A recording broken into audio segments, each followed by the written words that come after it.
มดาสุริยาเรียแต่ពេលថ្ងៃលុះលងរីត្រីត្រូវពឹងរស្មីថ្ងៃដួងព្រះខាឯខ្ញុំពេញវ័យមានសេរីដាតែដូចជាគ្មានន័យទេបំរើចិត្តគេជាងខ្លួនកើតជាព្រះច័ន្ទមិនស្ដាយរស្មីស្ម័គ្រជួយរីត្រីបំភ្លឺលោកីជួបសាងសូរិយាភារៈនៃខ្ញុំរៀមច្បងគ្រួសារមិនខំពីដួងច័ន្ទថ្លាបូជាវាសនាជួនសាច់ឈាមឯង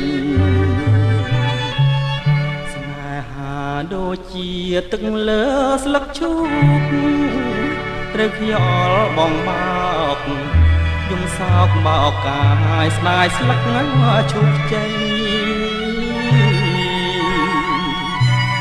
បងព្រាត់ពីស្រីតែចិត្តមេត្រីរលីផែនដីក៏នៅ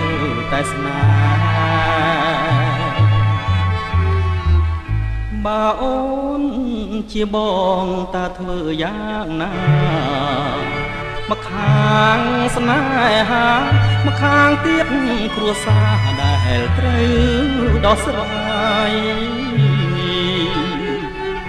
អូនណាយស្នេហាអ្នកណាមិនស្ដាយតែធ្វើមិនដេចទៅឆោមឆាយស្រាយរឿងគ្រួសារមិនតន់រួចផង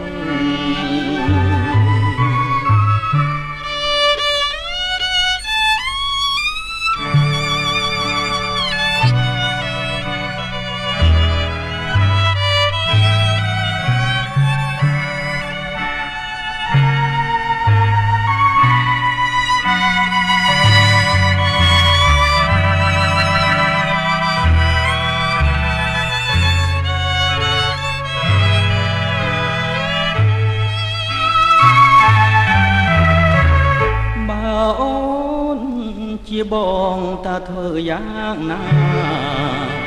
មកខាងស្នេហាមកខាងទៀតគ្រួសារដែលត្រូវដោះស្រាយអូនណាយស្នេហាអ្នកណាមិនស្ដា